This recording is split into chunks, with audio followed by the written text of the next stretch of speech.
Salut YouTube! Aujourd'hui, on va faire un beau petit résumé d'un set de pinball. Oui, un jeu de pinball. Je pensais que c'était sous Epic, mais en vérité, c'est Zen Studio qui nous a créé Pinball FX2.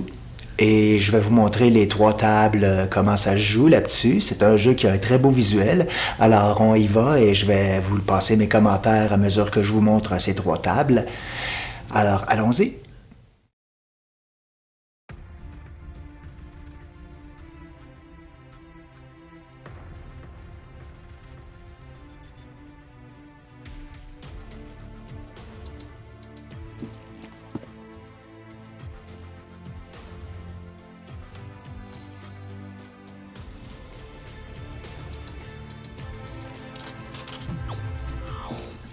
Alors déjà, je peux vous dire que j'ai une préférence pour cette version de table de pinball que l'autre que je vous ai présenté, c'est-à-dire celui de Star Wars Pinball. Et je suis revenu aussi, comme vous pouvez voir, à un mode carré. Quand j'ai fait des tests pour réaliser des saisies, j'ai compris pourquoi l'écran pouvait être présenté en 16:9. Ça le fait. Mais malheureusement, on perdait la première partie du bas où on voyait pas les pinballs eux-mêmes, les flippers, comme on voit que ça se touche en ce moment, ce qui est pas très pratique pour vous présenter un jeu de pinball, vous en conviendrez. D'ailleurs, j'ai dû refaire, pour que ce soit plus à mon goût, complètement la vidéo quand je me suis aperçu de ça, ou du moins les prises. Donc, cette première table se passe sur Mars. C'est un vieux classique, ça. Je me souviens d'avoir déjà vu ça sur PC probablement, mais peu importe, avec la réalité virtuelle, on en a une approche beaucoup plus intéressante et j'aime beaucoup mieux les animations autour de ces tables qui sont plus finies que celles de Star Wars, malheureusement.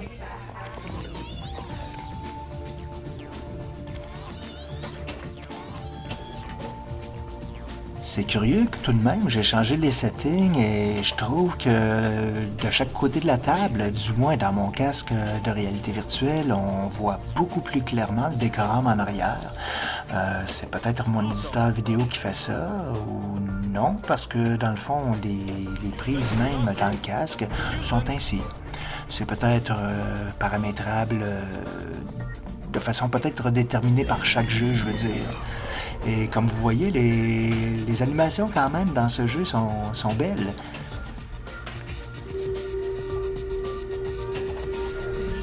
Par contre, je dois avouer qu'en 16:9, si ça me donnait un plein écran et qu'on voyait la partie la seconde partie plus élevée de la table, on voyait peut-être plus les détails parce que c'est quand même extrêmement chargé en petits détails et là, je me rends compte qu'on a un visuel quand même pas si mal, mais sur l'écran, ça rend pas justice au taux de réalisme qu'on a quand on est plongé dans la réalité telle que je l'ai joué.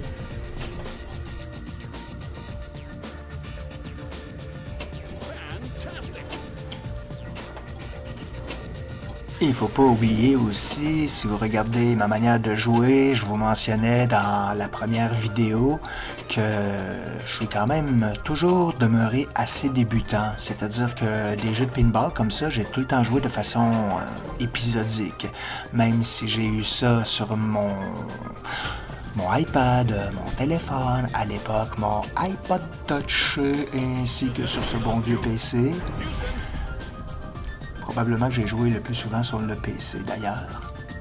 Et les jeux de pinball, c'est rien d'être nouveau. Je me souviens que même du temps, je vais vous faire voyager dans le temps. Quand j'étais sur Atari, quand j'étais sur Amiga, j'ai eu des versions de pinball aussi.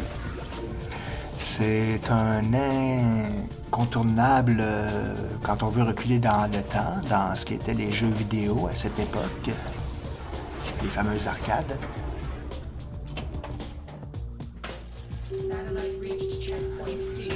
Bon, c'est vrai que je dis que c'est sombre, mais après tout le décorum autour de cette table, c'est quand même l'espace, qui à la base est complètement noir. Alors, on va attendre à la deuxième table pour voir si mon rendu est un petit peu plus sombre, parce que tout de même, le rendu de la table est très lumineux.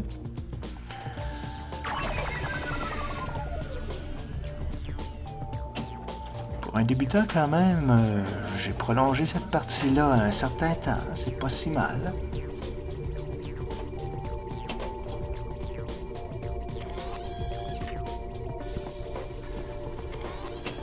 Je dois avouer quand même que la table me semble tellement petite quand je la regarde sur écran, alors que j'ai ramené ça à une version de cadre carré.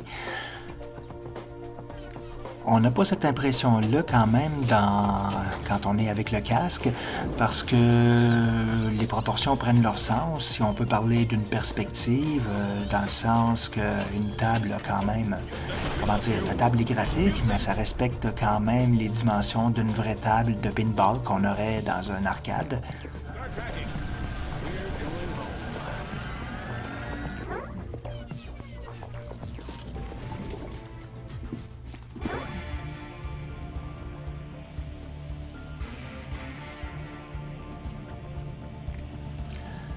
Ah ben finalement, puisque maintenant je vous présente la deuxième table qui a des couleurs un peu plus réparties autour de la table, je me rends compte que non, finalement, c'est très bien équilibré.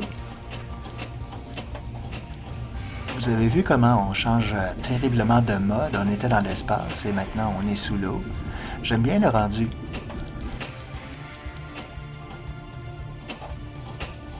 On a la table qui peut peut-être nous stresser. Moi, ça me stresse pas vraiment. Je suis dans le mood de l'action rapide.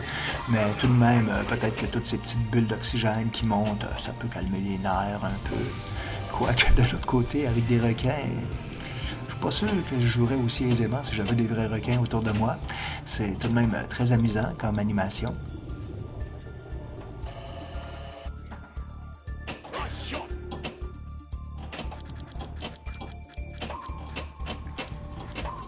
C'est fou comment un son peut nous ramener à des souvenirs. Le son du sonar m'a ramené en souvenir, disais-je, donc une émission que j'écoutais quand j'étais petit, 20 milieux sous les mers. Ça me rappelait des souvenirs à la génération X.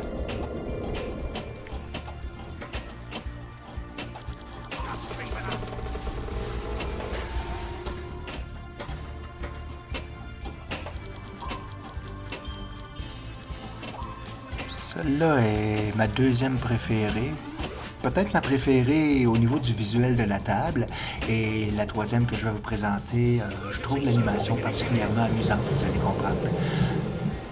Un requin qui mange une boule comme ça, au moins on ne pourra pas dire qu'il manque de fer dans son alimentation.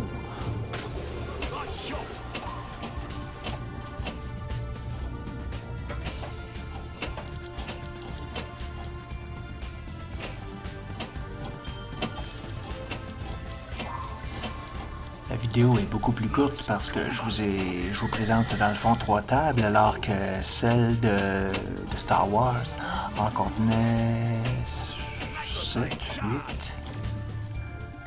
Ça fait quand même une différence, hein? Mais comme je vous mentionnais, j'ai une préférence pour cette version. Peut-être que Star Wars, le pinball, je classerais la table, si je devais donner une note sur 10, peut-être 7. Alors que celle-là, l'ensemble, je donnerais un 8.5, 9.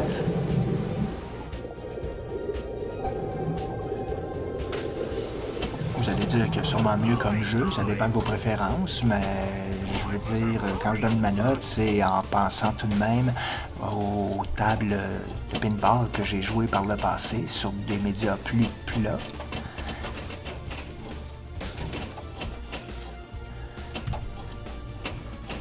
En fait, au moment où j'étais en train de jouer, je me demandais bien pourquoi il sortait tellement de bulles, c'était quoi, pourquoi la machine se faisait brasser la cage ainsi.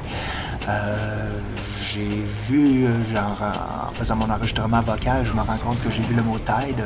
Je ne sais pas si c'est ma manière d'avoir accroché quelque chose avec une boule qui a déclenché ce phénomène.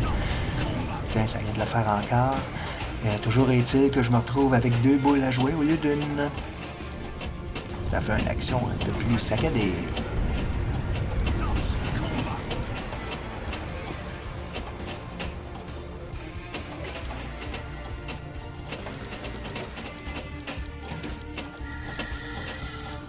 J'y vais peut-être un peu trop intense sur les boutons à cliquer alors que les boules sont loin. Bon, peut-être que c'est nerveux et que je veux être sûr de rien rater. Parce qu'après tout, c'est difficile de se concentrer sur les deux à la fois, alors qu'il y en a une en bas, je me dis que l'autre peut accrocher peut-être les flippers en haut. Je vais être sûr de rien manquer, comme vous voyez ici.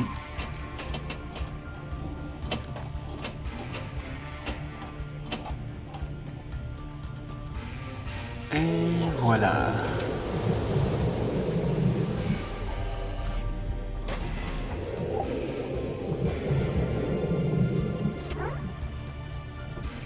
Le requin vient de passer au-dessus comme pour me narguer.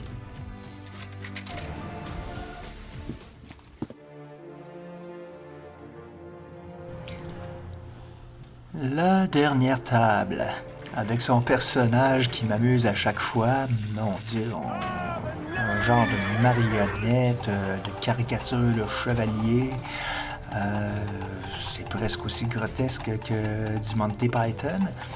Mais ce qui me fait rire, c'est que le personnage me fait penser visuellement à quelqu'un que je connais, une référence éloignée.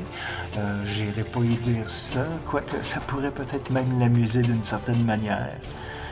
Sans voir le petit côté naïf du personnage, je parle juste de l'apparence physique, voyons. On peut dire que la table est très animée en clignotement, en tout cas. Et vous voyez la petite animation, là, j'ai accroché quelque chose avec les boules et ça déclenche une petite animation style spectacle de marionnettes. C'est très bon enfant comme table. Et c'est déjà la dernière que je vous présente.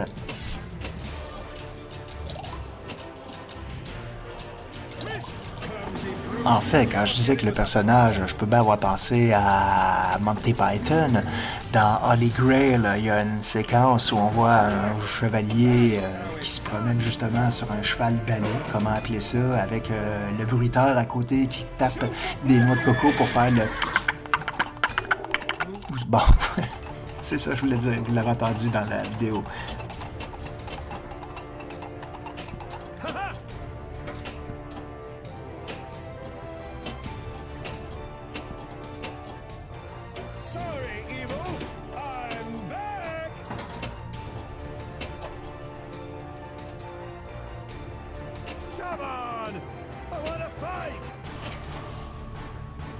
J'ai évidemment pas vérifié pendant que je m'amusais avec le jeu, mais j'imagine que si je jouais très souvent, peut-être que les messages, les animations avec les voix et la musique pourraient finir par me tomber un peu sur les nerfs.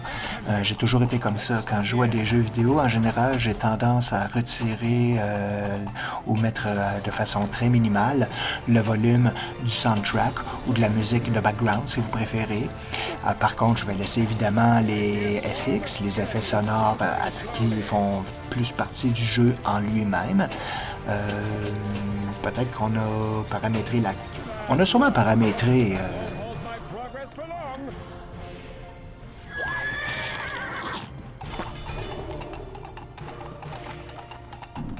Bon, excusez-moi un peu si mon ton était hésitant, c'est quand je viens de voir le mot Epic Quest écrit sur l'écran ici, ce qui me fait juste réaliser pourquoi j'étais persuadé que c'était la compagnie Epic qui a composé cette compilation de 3 tables.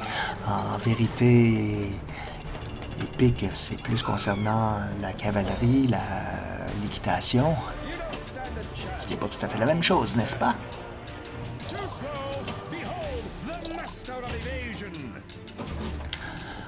En voyant toute la scénarisation, l'animation, je me dis que les concepteurs de ce jeu vidéo ont dû s'amuser follement. Il devait y avoir des petits fous rires à mesure qu'on réalisait les vidéos et qu'on regardait les résultats afin de juger si ça convenait à ce qu'on voulait livrer. J'en suis persuadé. Ce serait vraiment drôle de voir un reportage sur la conception d'un jeu vidéo de ce style quand même.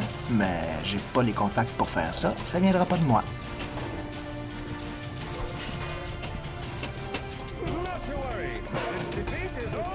Pour conclure sur ce jeu et sur Star Wars Pinball, on peut dire que c'est des classiques auxquels je vais tout le temps jouer sur une longue période, même si c'est épisodique.